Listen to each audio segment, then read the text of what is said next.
తెలంగాణ రాష్ట్ర వ్యాప్తంగా ఒక నినాదం అయితే ఊపందుకుంది. బీసీలకు సంబంధించినటువంటి విషయంలో ప్రభుత్వం ఖచ్చితంగా కులగణన చేయాల్సిందే అన్నటువంటి మాట. దాంతోపాటుగా లోకల్ బాడీ ఎలక్షన్స్లో ఖచ్చితంగా 40% పైగా రిజర్వేషన్ ఇవ్వాల్సిందే అనేటువంటి ఒక నినాదం అయితే ఎక్కువగా వినబడతా ఉంది. మనతో పాటుగా BC political JAC chairman Rachala Yogender Goud ఉన్నారు. అసలు ఏంటి పొలిటికల్ జేఏసీగా బీసీల కోసం ఏం పనిచేయబోతా ఉన్నారు, కాంగ్రెస్ పార్టీ విషయంలో ఎలాంటి నిర్ణయాలను వాళ్ళు స్వాగతిస్తూ ఉన్నారు అడిగి తెలుసుకుందాం. సార్ నమస్తే. అసలు బీసీ పొలిటికల్ జేఏసీగా మీరు గత దాదాపు దశాబ్ద కాలంగా చాలా ఉద్యమాలు అయితే చేస్తూ వస్తూ ఉన్నారు. ఇప్పుడు ఒక నినాదం అయితే ఊపందుకుంది. పలు బీసీ సంఘాల నుంచి వస్తున్నటువంటి నినాదం ఏంటంటే కులగణన జరగాల్సిందే అనేటువంటిది. ఆ విషయంలో మీరు ఎట్లా ఉన్నారు? బీసీ కులగణన జరగాలనేది స్వాతంత్రం వచ్చినప్పటి నుంచి అది బీసీల కలది. కాకపోతే ఏ ప్రభుత్వం కూడా పట్టించుకున్న పాపాన పోలేదు. మొన్న అసెంబ్లీ ఎన్నికల ముందు కాంగ్రెస్ పార్టీ ఎన్నికల మేనిఫెస్టోలో పెట్టింది నిజామాబాద్ డిక్లరేషన్. మేము అధికారంలోకి వచ్చిన వెంటనే బీసీ జనగణన చేస్తాం, దానికి అనుగుణంగా సమగ్ర కులగణన చేసి స్థానిక సంస్థల ఎన్నికల్లో కూడా బీసీ రిజర్వేషన్లు పెంచుతామన్న మాట చెప్పడం జరిగింది. ఆ చెప్పిన మేరకు కూడా మొన్న అంటే తెలంగాణలో కాంగ్రెస్ ప్రభుత్వం ఏర్పడిన తర్వాత జరిగిన మొట్టమొదటి శాసనసభ సమావేశాల్లోనే పొన్నం ప్రభాకర్ గారి అధ్యక్షతన రేవంత్ రెడ్డి గారు సభలో మన బీసీ కులగణన బిల్లు కూడా ప్రవేశపెట్టి ఈరోజు ఆమోదింపజేసిన పరిస్థితి చూసినాం. అది చరిత్రనే, ఎందుకంటే బీసీలకు ఒక ఆనందకరమైన విషయం అది. దానికి తగ్గట్లుగానే మొన్న కూడా అధికారులను కూడా సీఎం గారు ఆదేశించడం జరిగింది. ఏమని, మీరు మనం చెప్పిన దాని ప్రకారము స్థానిక సంస్థల ఎన్నికలు నిర్వహించాలి, బీసీ జనగణన చేయాలి అని చెప్పి త్వరితగతిన కూడా చర్యలు చేపట్టడం జరిగింది. దాన్ని కూడా మేము పొలిటికల్ చేసి స్వాగతిస్తూ ఉన్నాం. ఎందుకంటే చెప్పిన మాట కట్టుబడి ఈరోజు కాంగ్రెస్ పార్టీ బీసీ జనగణనకు ముందుకు వచ్చింది. ఇప్పుడున్నటువంటి పరిస్థితులలో బీసీ కులగణన అనేది ఇంకా ఆలస్యం ఎందుకు చేస్తున్నారు, ఖచ్చితంగా చేయొచ్చు అన్నటువంటి మాట కూడా వినబడుతోంది. బీసీ కమిషన్ ముందుకు కొంతమంది వచ్చి వారి యొక్క ప్రతిపాదనలు కూడా ప్రతిపాదించినటువంటి సందర్భంలో బీసీ ఒకటే కాదు మొత్తం కులగణన జరగాలి, అది ఎస్సీ ఎస్టీ బీసీ మైనారిటీ అలాగే ఓపెన్ కేటగిరీకి సంబంధించినటువంటి ఓసీలు అందరికి కూడా జరగాలనేటువంటి నినాదం అయితే వినబడుతోంది. ఇప్పుడు ఈ గవర్నమెంట్ చేస్తుందండి. గతంలో 2014లో అప్పటి టీఆర్ఎస్ ప్రభుత్వము సమగ్ర కుటుంబ సర్వే చేసింది. అవి ఇంతవరకు ఈరోజు బయటపెట్టిన పరిస్థితి ఉంది.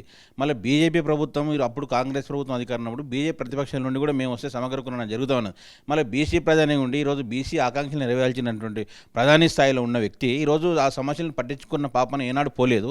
మళ్ళీ ఈరోజు కాంగ్రెస్ ప్రభుత్వం చేస్తూ ఉంటే చేస్తున్న గవర్నమెంట్ అని మాత్రం ఈరోజు విమర్శించడానికి వీళ్ళు వస్తూ ఉన్నారు. ఇంకా కొంతమంది ఈరోజు యాత్రలు చేస్తూ ఉన్నారు, ఏదో మేము బీసీ గణన బిల్ చేయాలని. అయ్యా, మీరు అసెంబ్లీ ఎన్నికల ముందు మీరు ఎవరికి మద్దతు ఇచ్చిండ్రు? బీజేపీ పార్టీకి మీరు మద్దతు ఇచ్చిండ్రు. మళ్ళీ కేంద్రంలో బీజేపీ పార్టీ ఉంది. ఈరోజు సమగ్ర కులం జరగాలని బీజేపీ పైన మీరు ఎందుకు మాట్లాడతారు ఈరోజు? అంటే రాష్ట్రంలో ఆల్రెడీ ప్రభుత్వం చేపట్టడానికి చర్యలు చేపడుతుంది కాబట్టి ఆ క్రెడిట్ ఏదో మీరు ఉచ్చుకోనికి ఈరోజు మరి యాత్రలు వేరు బయలుదేరిండ్రు. ఇది నిజంగా కూడా ప్రజలంతా కూడా దీన్ని గమనిస్తూ ఉన్నారు. మీరు ఎన్ని యాత్రలు చేసినా కాంగ్రెస్ ప్రభుత్వము ఇచ్చిన మాట ప్రకారం ఈరోజు రేవంత్ రెడ్డి గారి ప్రభుత్వం, పొన్నం ప్రభాకర్ గారు కూడా ఎందుకంటే చాలా సిన్సియర్గా ఈరోజు ఆయన జాతి కోసము నేను ఈ యొక్క మంత్రిత్వ శాఖ చేపట్టిన కాబట్టి ఈరోజు నా జాతికి మేలు చేసే విధంగా ఆయన ప్రతిరోజు కూడా ఆయన ఆ దిశగానే ఈరోజు చర్యలు చేపడుతూ ఉన్నారు. కాబట్టి ఎవరు ఎన్ని అడ్డంకులు సూచించినా ఎన్ని అవాంతరాలు ఎదురైనా సమగ్ర కులగణన మాత్రం కాంగ్రెస్ ప్రభుత్వం చేస్తుంది. స్థానిక సంస్థల రిజర్వేషన్లు పెంచుతుంది. దానికి మేము ఈరోజు ఆశాభావం వ్యక్తం చేస్తా ఉన్నాం, పెంచుతామని చెప్పి. ఇంకా కార్పొరేషన్ చైర్మన్లకు సంబంధించి మొన్న 35 అయితే ప్రకటించడం జరిగింది. కార్పొరేషన్ చైర్మన్ల విషయంలో ఎట్లా అనిపిస్తూ ఉంది, ఎట్లాంటి ప్రతిపాదనలు వారు స్వీకరించారు అనుకుంటా ఉన్నారు మీరు? ఇప్పుడు బీసీలకు కూడా ఇచ్చారు కదండి. ఎందుకంటే పార్టీ కోసం పనిచేసిన వాళ్ళు ఉంటారు. ఒక పార్టీ అన్నాక 10 సంవత్సరాలు ప్రతిపక్షంలో ఉంది. అనేక ప్రతిపక్షాలు ఉన్నప్పుడు చాలామంది కార్యకర్తలు కూడా ఈరోజు అంటే అప్పుడు ఉన్నటువంటి బీఆర్ఎస్ కానీ ఎంతోమందిని ఈరోజు ఇబ్బంది పెట్టిన ప్రలోభ పెట్టినా కూడా ఎక్కడ పోకుండా కూడా పనిచేసినటువంటి కార్యకర్తలు కానీ నాయకులు ఉన్నారు. వాళ్ళకి అకామిడేషన్ చేశారు. 2 విడతలు కూడా ఈరోజు బీసీలకు కూడా ప్రాధాన్యత ఇస్తుందని ముఖ్యమంత్రి గారు స్వయంగా చెప్పారు మాకు. ఎందుకంటే ఈరోజు అన్ని వర్గాలను కూడా ఆయన మేలు చేస్తూ ఉన్నాడు.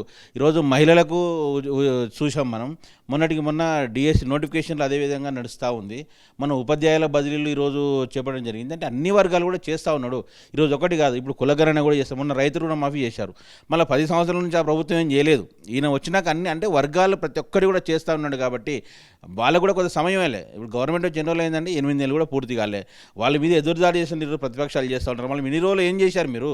గాడిద పాలు తోమినారు 10 సంవత్సరాల అధికారంలో ఉండి, కేంద్ర రాష్ట్ర ప్రభుత్వాలు ఉండి. కాబట్టి చేస్తున్న వాళ్ళకి సమయం ఇవ్వాలి ఖచ్చితంగా. అన్ని వర్గాలను కూడా సంక్షేమమే ధ్యేయంగా ఈరోజు ముఖ్యమంత్రి గారు పనిచేస్తూ ఉన్నారు. ఇక మామూలుగా ఉద్యోగాల కల్పన విషయంలో కూడా ఖచ్చితంగా కొంత మేరకు అవకాశాలు కల్పించాలి. బీసీ సబ్ ప్లాన్ రుణాలు, బీసీలకు సంబంధించినటువంటి విషయంలో నిరుద్యోగులకు ఇవ్వాల్సినటువంటి రుణాలు ఇట్లా చాలా పెండింగ్లో ఉన్నటువంటి సందర్భాన్ని కూడా గుర్తు చేస్తూ ఉన్నారు. ఆ విషయంలో ప్రభుత్వం పైన ఎలాంటి సవాళ్ళు ఉన్నాయనుకుంటా ఉన్నారు? ఆల్రెడీ మొన్న ముఖ్యమంత్రి గారు కొద్దిమంది ముఖ్యులతో చర్చించడం జరిగింది.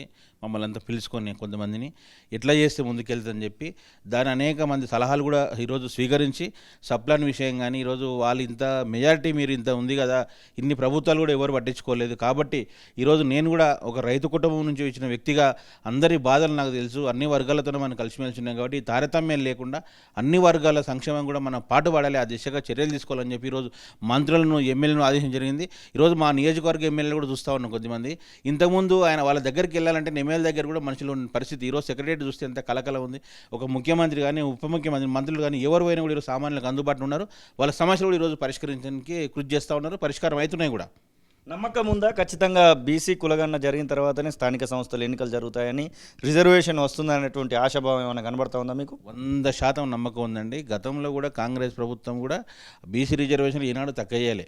కాంగ్రెస్ ప్రభుత్వం ఉన్న రోజులు బీసీ రిజర్వేషన్ తక్కువ ఎప్పుడు చేయలేదు.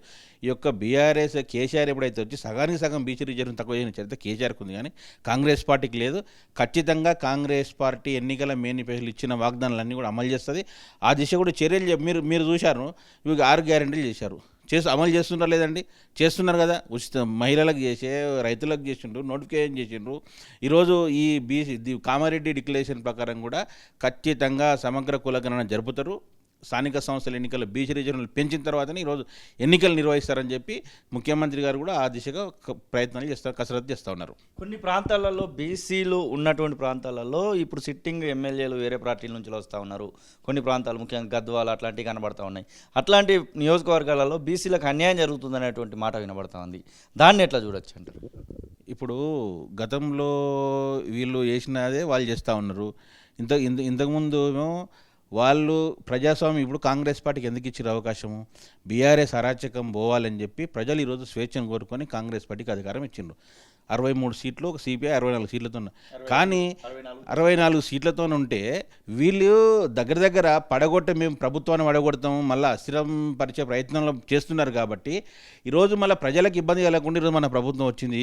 మళ్ళీ ప్రజల ఆకాంక్ష నెరవేర్చుకొని వాళ్ళ ప్రభుత్వం ఎన్నుకున్నారు. కాబట్టి ప్రజల ఆకాంక్ష నెరవేరాలంటే ప్రభుత్వం సుస్థిరంగా ఉండాలి, ప్రభుత్వం ఉండాలి. కాబట్టి ఆ దిశగా చేస్తూ ఉన్నారు రాజకీయాలది. వాళ్ళు చేసిందే కదా.